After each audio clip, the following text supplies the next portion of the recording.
말씀입니다. 출애굽기 22장 21절부터 23절까지 말씀입니다. 우리 다 같이 함께 합독하시겠습니다. 시작합니다. 너는 이방 나그네를 압제하지 말며 그들을 학대하지 말라.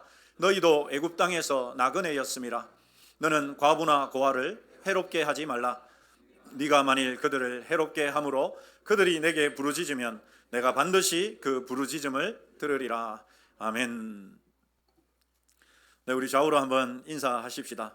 귀를 활짝 여십시다. 한 번 더 하십시다. 마음도 같이 여십시다. 감사합니다.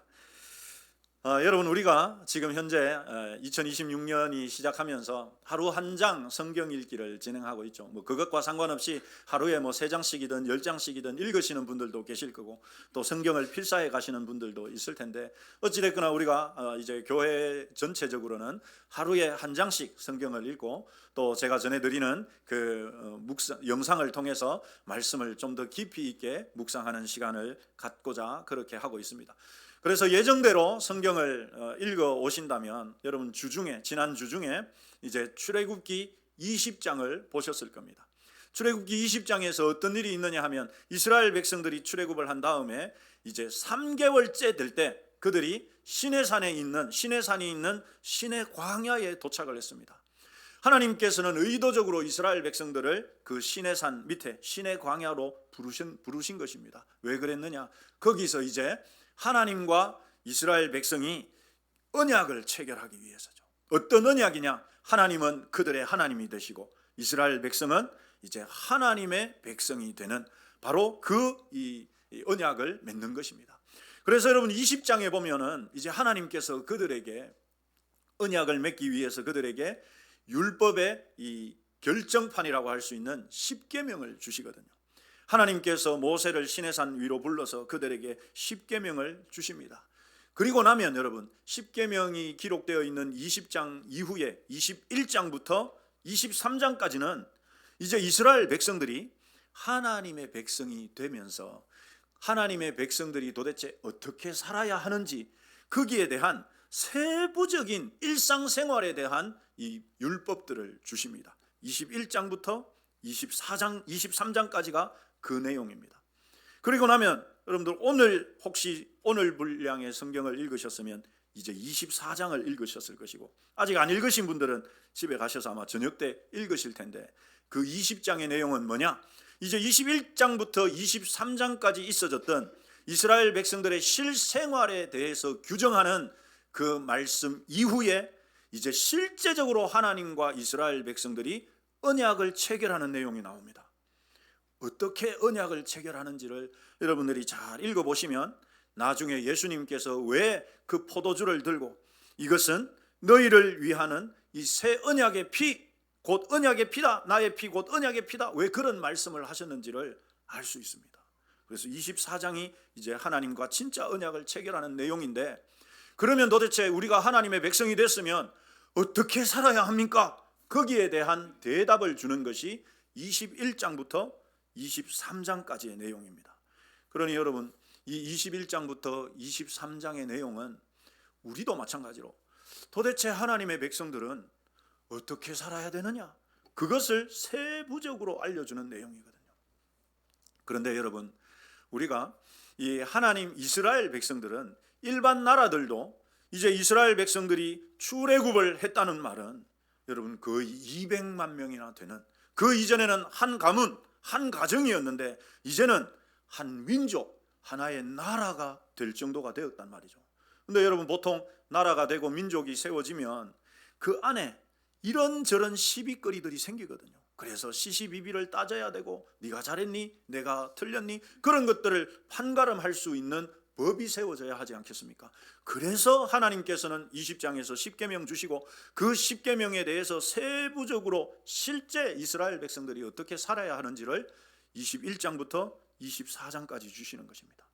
일반 나라들 같은 경우는 여러분, 일반 나라들은 이제 그런 문제들 때문에 그래서 나라에서 법을 제정하게 되죠. 그런데 이스라엘은 하나님의 백성이니까, 하나님의 나라니까 누가 법을 제정하시느냐? 하나님이 법을 만들어서 이스라엘 백성들에게 준 것입니다. 이게 일반 나라와 이스라엘의 가장 큰 차이라고 할 수 있습니다. 근데 여러분, 고대 이 보통의 법들을 보면, 나라에서 제정된 법들을 보면 주로 권력을 가진 자들, 부자들, 그들의 권리를 보장해주는, 그러니까 기득권 중심의 법들이 대부분입니다. 왜냐하면 여러분, 왜 그러냐 하면 주로 법을 만드는 사람들이 그런 사람들이거든요. 권력을 쥐고 있는 사람들, 부자들, 세상을 움직이는 사람들이 법을 만드니까 자기들에게 해가 되도록 법을 만들지 않을 것 아니겠습니까? 그래서 여러분 아마 한두 번쯤 들어보셨을 거예요. 고대에 이 최초의 인류의 그 법이라고 할 수 있는 그 함무라비 법전에도 보면은요, 귀족과 평민과 노예들의 처벌 규정이 다릅니다. 귀족이 귀족에게 해를 입혔을 때 하고, 귀족이 평민에게 해를 입혔을 때랑, 귀족이 노예에게 해를 입혔을 때 그 귀족을 처벌하는 처벌 내용이 달라집니다. 귀족에게 유리하게 되어 있거든요. 그런데 여러분, 우리 하나님의 법은 그렇지 않습니다. 이것을 어떻게 알 수 있느냐? 제가 말씀드렸죠. 21장부터 23장까지가 하나님이 이스라엘 백성들에게 주시는 법인데, 21장을 시작하면서 하나님께서 가장 먼저 언급하는 사람들이 누구인가를 보면 알 수 있습니다. 21장 2절 같이 읽겠습니다. 시작합니다. 네가 히브리 종을 사면 그는 6해 동안 섬길 것이요. 누구에 대한 규정이 제일 먼저 나옵니까, 여러분? 종에 대한 규정이 제일 먼저 나옵니다. 법이라는 것은 권리를 보장한다는 말이거든요. 법이라는 말은 권리를 보장해 준다는 말입니다. 그래서 여러분, 우리가 국가의 3요소, 국민, 영토, 주권 이렇게 말하지 않습니까? 이 주권, 세 번째 주권이 뭐냐? 바로 법을 말하는 거예요. 법이 있어야 권한이 생기고 권리가 생기는 것이거든요. 그런데 우리 하나님께서는 21장부터 23장까지 이스라엘 백성들의 실제적인 삶에 대해서 가장 이렇게 법을 말씀하시면서 가장 먼저 언급하는 부류의 사람이 누구냐? 당시 사회의 최약층, 가장 낮은 곳에서 눈물을 쏟을 수밖에 없는 사람들, 그 사람들이, 그 종에 대한 규정을 우리 하나님께서 내리고 있다는 말입니다. 여러분, 이것이 무엇을 보여줍니까? 한번 따라서 하십시다. 하나님의 공의는 높은 것이 아니라 낮은 곳으로 흐른다. 그렇습니다, 여러분. 우리 하나님의 공의는 높은 사람들에게 있지 않습니다. 사회적으로 가장 낮은 사람들, 소외된 사람들, 눈물을 흘리는 자들을 향해서 흐른다는 사실입니다. 여러분, 이것 하나가 바로 하나님의 마음을 보여줘요.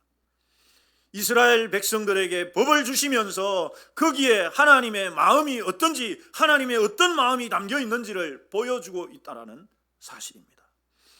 그런데 여러분, 21장 2절부터 11절이 종에 대한, 사회적으로 가장 약자인 종에 대한 규정을 주고 있는데, 이 사실이 사실상 여러분, 우리에게는 현대적인 관점에서 보자면 이 불편한 질문을 마주하게 합니다. 어떤 질문이냐? 여러분, 제가 한 가지 질문해 보겠습니다. 하나님께서는 노예 제도를 찬성하실까요? 반대하실까요? 여러분, 우리 하나님은 노예 제도를 찬성하실까요? 반대하실까요? 반대한다고 알고 계시잖아요. 그죠? 그런데 여러분, 그러면 하나님께서 종에 대한 규정을 하면 됩니까? 안 됩니까? 안 되잖아요. 21장에서 시작하면서 종에 대한 규정을 먼저 지금 한다라는 말은 하나님께서 지금 이 노예 제도를, 종 제도를 이미 인정하고 들어간다는 말이거든요. 전제하고 있다는 말이거든요. 그래서 여러분, 하나님은 노예 제도를 찬성하는 분입니다. 이렇게 해석하면 안 된다는 사실입니다. 그런데 여러분, 우리가 성경을 피상적으로 읽으면 그렇게 볼 수밖에 없어요. 예를 들어서 성경을 잘 안다고 하는 분이 어떤 목사님이 와가지고 여러분들에게 그렇게 설교하면 여러분 안 받아드시겠습니까? 하나님이 어디 노예 제도를 반대합니까? 하나님은 인정하고 있습니다. 종 제도를 인정하고 있습니다. 그러니 우리 하나님은 노예 제도를 찬성하는 분이시지. 이와 여러분 비슷한 해석들이 2차 세계대전 당시에 독일에서 있었습니다. 독일의 히틀러가 나치당이 권력을 잡고 이 독일 백성들의 마음을 하나로 뭉치려고 하다 보니까 누군가 이 그 공격 대상이 있어야 되거든요. 그 대상이 누구였습니까? 유대인들이었습니다. 그런데 여러분, 히틀러가 아무리 독재자라고 하더라도 유대인들 그냥 덮어놓고 죽일 수가 없어요. 근거가 있어야지. 유대인들을 죽일 수 있는 근거가. 그 근거를 제공한 곳이 바로 독일의 교회였습니다. 당시 독일 교회의 신학자들과 목사님들 대부분이 어떻게 해석을 했느냐? 여러분, 성경을 보십시오. 특별히 마태복음, 마가복음, 누가복음, 요한복음을 보십시오. 우리 예수님을 십자가에 못 박아 죽인 인간들이 누굽니까? 유대인들입니다. 그렇기 때문에 유대인들을 죽이는 것은 우리 하나님도 기뻐하는 일입니다. 온 교회에서 그런 설교가 선포되었습니다.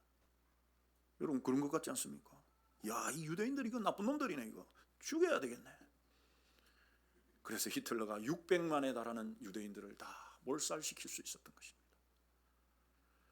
여러분, 우리가 성경을 가지고, 여러분, 이 성경은 사실 우리 신앙의 가장 중요한 근거이거든요. 여러분, 이 성경이 없으면 우리 신앙 자체가 없어요. 그래서 이 성경을 제대로 아는 것이 중요합니다. 여러분, 그냥 보면 우리 하나님이 노예 제도를 찬성하시지 않습니까? 인정하시잖아요. 어찌됐거나 우리 하나님께서 인정하고 가시거든요. 왜?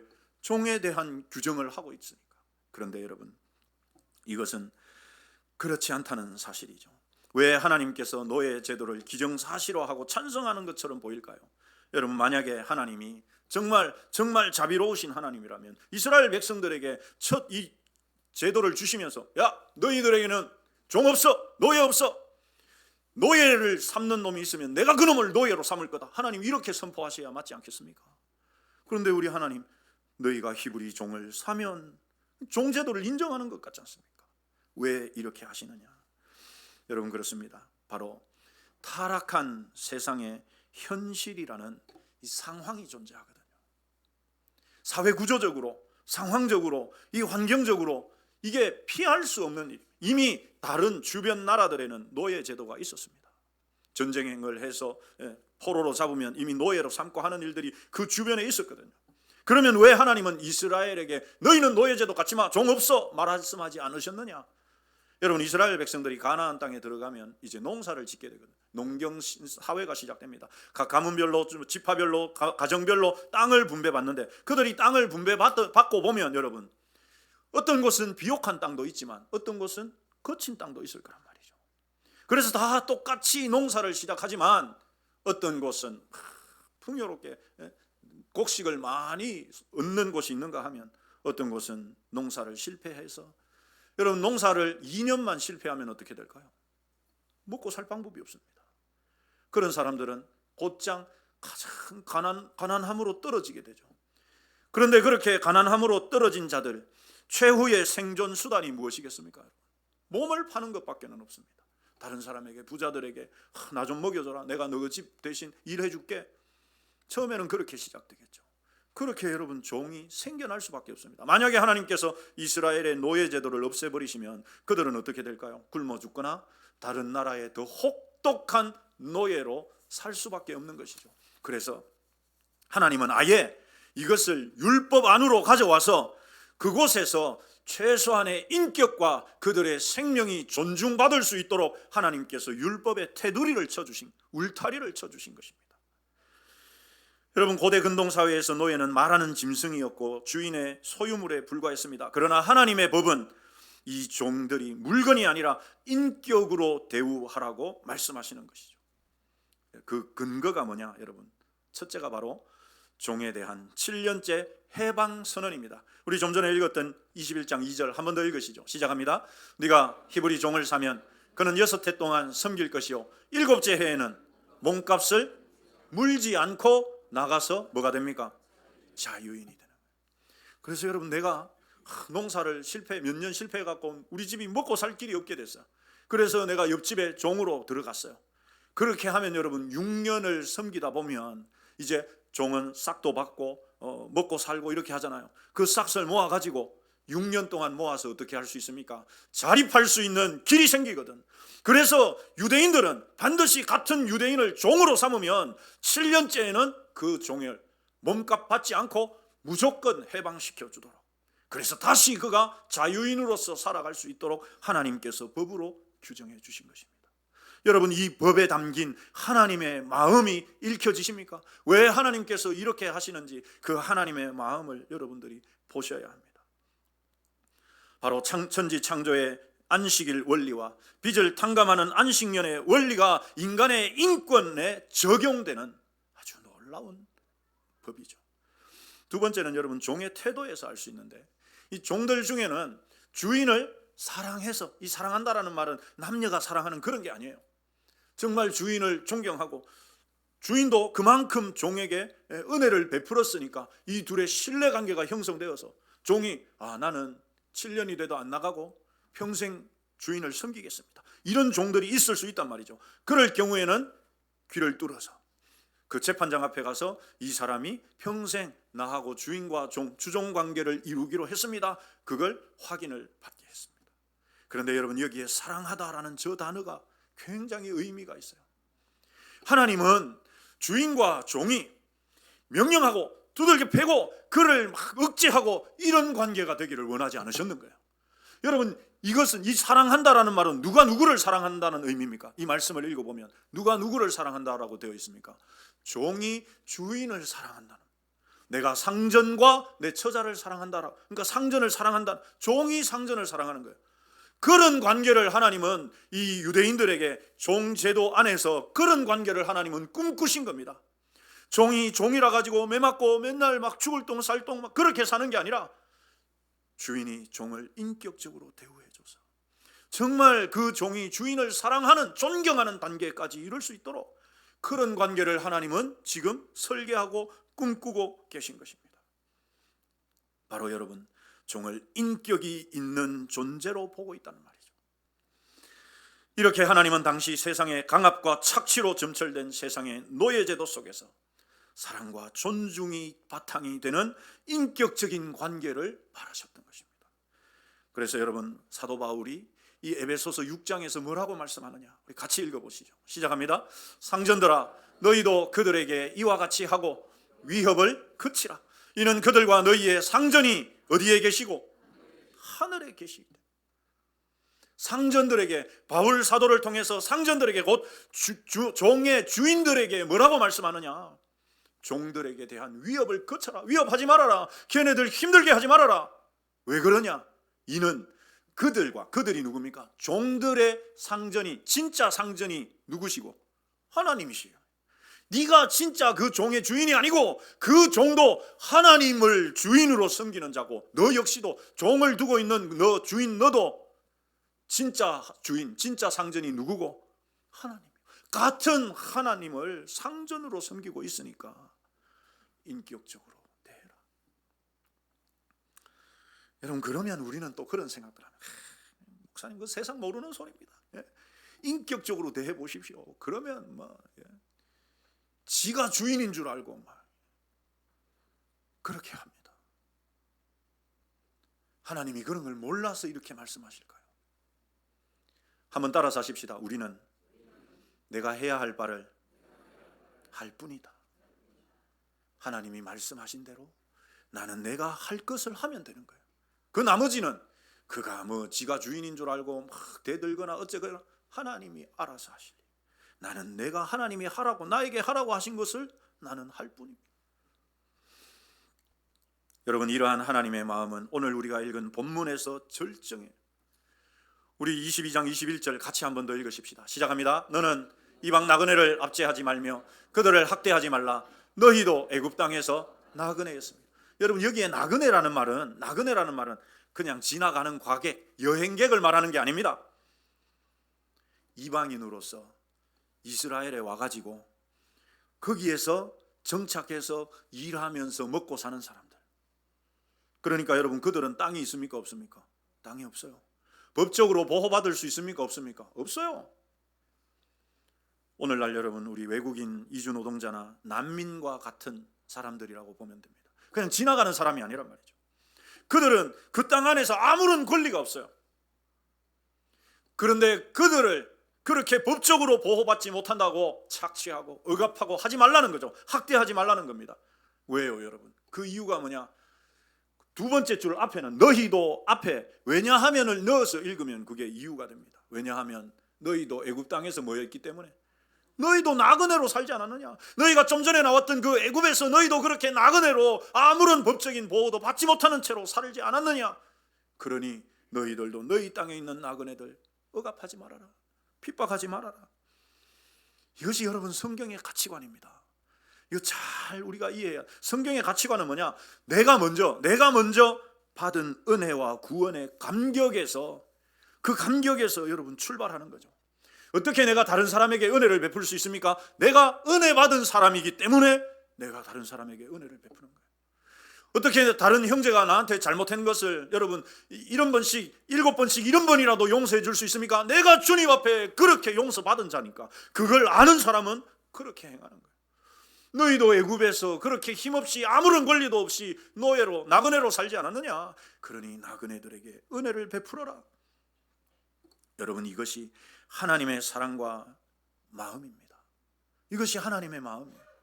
이런 하나님의 마음은 본문 전체에 21장부터 22장에 23장에 전체에 흐르고 있습니다. 특별히 여러분, 전당물을 잡을 때 또는 돈을 빌렸을 때 이자 받지 말아라. 그냥 빌려줘라. 그리고 전당물을 잡았을 때는 어떻게 해야 되느냐? 우리 26절 27절을 같이 읽어보십시다. 시작합니다. 네가 만일 이웃의 옷을 전당 잡거든 해가 지기 전에 그에게 돌려보내라. 그것이 유일한 옷이라. 그가 무엇을 입고 자겠느냐? 그가 내게 부르짖으면 내가 들으리니 나는 자비로운 자입니다. 여러분, 이 말씀의 의미를, 전체적인 맥락을 잘 이해하셔야 됩니다. 당시 유대인들에게는 겉옷이 마지막 재산이에요. 겉옷이 마지막 재산입니다. 그런데 정말 돈이 없는 가난한 사람은 돈을 빌려야 하는데 그냥 빌릴 수 없으니까 전당물을 맡겨야 되는데, 그래서 자기가 입고 있던 겉옷을, 그 유일한 재산인 겉옷을 맡기고 돈을 빌려요. 그런데 여러분, 이때 어떻게 하느냐? 그러니까 그렇게 돈을 빌린다는 말은 정말 생존의 마지막 노선까지 무너졌다는 것을 말하는 거거든요. 그래서 그 겉옷을 전당 잡혔을 때는 어떻게 하느냐? 해가 지고 나면 어떻게 해라? 돌려줘라. 왜 돌려줄까요, 여러분? 왜 돌려줄까요? 당시에 그 겉옷이 낮에는 뜨거운 햇빛을 막는 외투 역할을 하고 밤에는 기온이 확 떨어지기 때문에 그걸 이불 삼아 덮고 자는, 침낭 겸 이불 겸 그것이 여러분 겉옷이거든요. 그러니까 돌려보내라. 돈 받았습니까? 안 받았습니까? 빌려준 돈 받았습니까? 안 받았습니까? 아직 못 받았어요. 그래도 하나님 어떻게 하라고요? 돌려주래. 그러면 여러분, 정말 계산에 빠른 우리는 이렇게 질문합니다. 아니, 그러면 그 돈 못 받으면 저는 어떻게 하라고? 나는 손해봅니까? 그리고 이거 악용할 놈들 있을 거 아니에요. 그렇게 돈 빌려놓고는 돈이 갚을 돈이 있는데도 불구하고 없는 척하고 있으면 그것도 다시 돌려줘야 되니까 이렇게 악용하는 인간들 이거 있을 거 아닙니까? 우리는 그런 것만 생각해요. 여러분, 이 말씀 안에 담겨있는 하나님의 마음을 읽어내는 데는 관심이 없어요. 하나님 왜 이렇게 하실까요? 나는 어떤 자이니라? 자비로운 자이니라. 그래서 여러분, 그 가난한 자가 갚을 돈은 없고 옷은 없고 그래갖고 추위에 벌벌 떨면서 하나님 도와주세요, 저를 불쌍히 여겨주세요, 하나님 저 좀 살려주세요, 이렇게 하나님께 부르짖으면 하나님이 그 기도를 절대 잊지 않는다. 하나님 반드시 그 기도 들으시겠다. 여러분, 이 들으신다라는 말이 어떤 말이냐? 물론 그에게 은혜를 베풀어 주겠다는 말이기도 하지만 여러분, 24절에 엄청난 말씀을 하십니다. 나의 노가 맹렬함으로 내가 칼로 너희를 죽이리니 너희의 아내는 과부가 되고 너희의 자녀는 고아가 되리라. 그렇게 하지 않는 자에게, 그래서 그 가난한 자가 하나님 향해서 울부짖을 때 하나님이 그 겉옷을 돌려주지 않는 자에게 이렇게 하시겠다는 겁니다. 그렇습니다, 여러분. 우리는 그런 생각들을 해요. 그러면 나는 그냥 돈만 빌려주고 뭐 내가 호구냐? 나는 손해만 당하라고? 예. 그래서 당하는 손해가 있다면 하나님이 여러분 어떻게 하실까요? 하나님이 어떻게 하실까요? 그 손해를 메꿔주십니다. 이게 하나님이에요. 만약에 악용하는 나쁜 인간들이 있어. 그래가지고는 겉옷을 접혀가지고 돈을 빌려서는 흥청망청 쓰고, 그리고는 돈 없다고, 혹은 갚을 돈이 있음에도 불구하고 돈 안 갚는 자가 있으면 여러분, 그럼 하나님 어떻게 하시겠습니까? 우리 하나님 철저하신 분입니다. 두 눈 똑똑히 뜨고 지켜보고 있는 분입니다. 거기에 맞게끔 우리 하나님께서 반드시 보응하시는 것이죠. 이것이 여러분 살아계신 하나님을 믿는 믿음이고, 한번 따라서 하십시다. 그것이 하나님의 섭리를 믿는 믿음이다. 하나님이 알아서 처리하실 것이야. 아까 우리가 했던 것처럼 나는 뭐만 할 뿐입니까? 나는 하나님이 하라고 하신 대로 할 뿐이에요, 여러분. 그러면 그 나머지는 하나님이 책임지신다. 우리에게 이 믿음이 없어서 이런 일들을 못하는 것이죠. 이런 하나님의 사랑과 마음은 시간과 땅의 사용에까지도 미칩니다. 23장 10절 11절 7년째 되는 해는 땅을 쉬게 하라는 안식년의 규정입니다. 당시 농경사회에서 여러분 1년 땅을 쉬면 엄청난 손해예요. 1년 땅을 쉬면 1년만 못하는 게 아니라 2년 동안 여러분 먹을 게 없게 되는 거예요. 그런데 왜 그렇게 땅을 쉬게 하라고 하느냐? 거기에 목적이 있습니다. 23장 11절 같이 읽겠습니다. 시작합니다. 일곱째 해에는 갈지 말고 묵혀두어서 네 백성의 가난한 자들이 먹게 해라. 그 남은 것은 들짐승들이 먹어요. 아니, 땅을 묵혀두는데 어떻게 가난한 자들이 먹을 수 있습니까? 여러분, 땅을 수확을 하고 벼를 베고 그루터기가 남아있잖아요. 그거 7년째는 다시 갈아엎지 말고 그대로 놔두면 거기에서 자연적으로 자라나는 것들이 있단 말이죠. 그거는 네가 거두지 말고 그 마을에 가난한 사람들이 가서 거두어다가 걔네들이 먹게 해라. 그래도 남는 것들은 들짐승들도 와서 먹게 해라. 여러분, 하나님의 마음이, 이런 말씀을 전하는 그 하나님의 마음이 여러분 읽혀지십니까?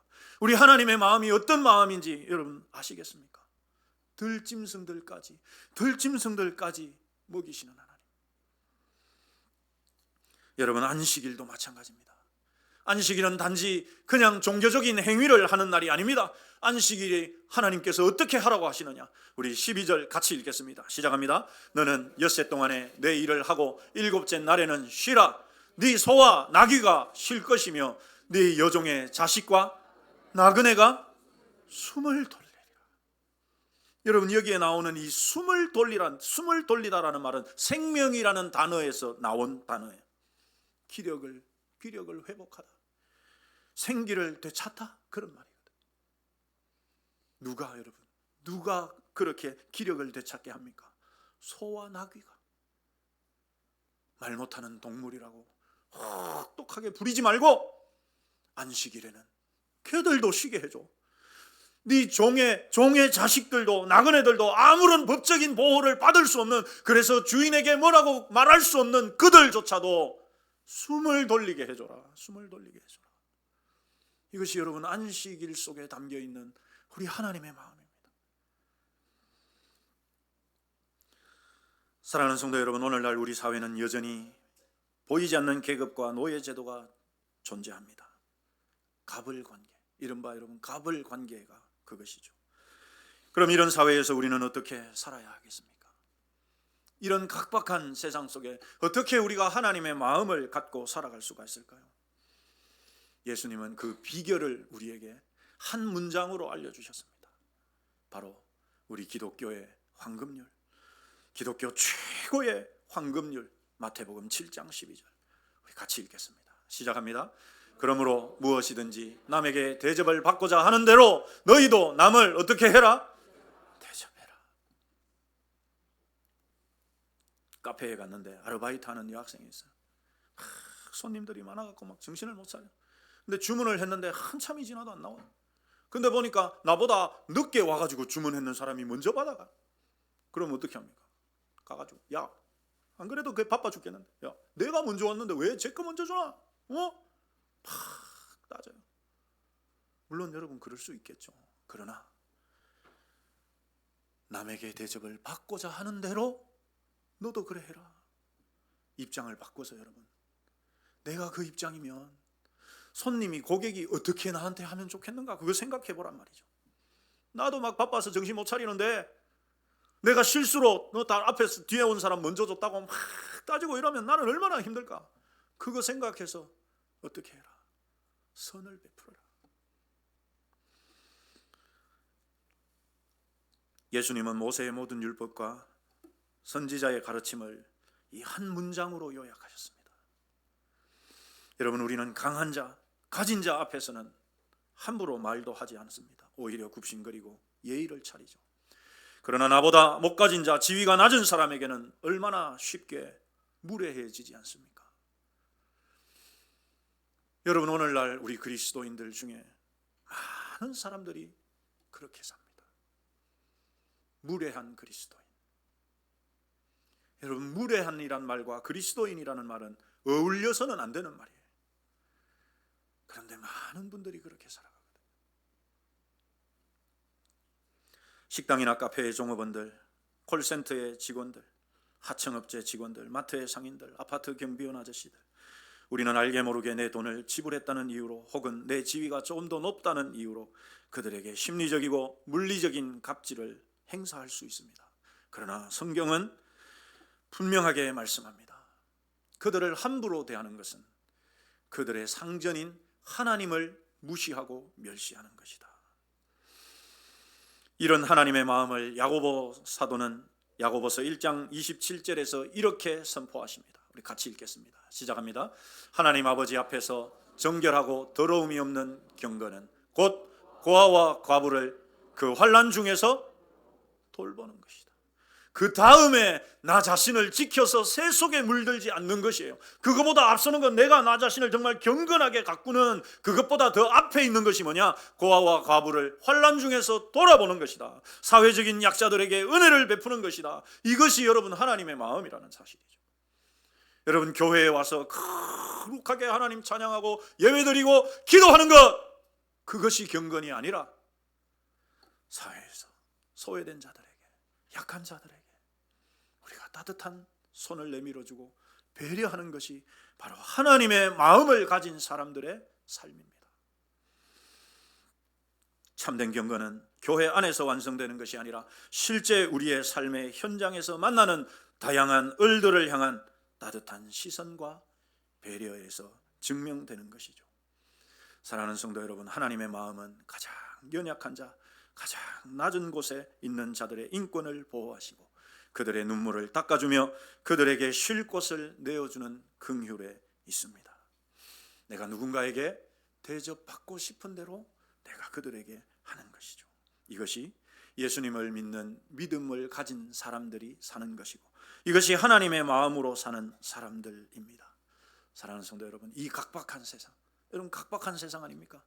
우리까지도 그 각박함을 더하는 것이 아니라 여러분 이 땅에 하나님의 공의와 사랑을 흘려보내는 거룩한 축복의 통로들 되시고 오늘 오후에 선교회별로 예배할 때부터 서로가 서로에게 여러분 그런 은혜를 흐르게 하는 그런 저와 여러분이 되시기를 주님의 이름으로 축원합니다. 기도하겠습니다.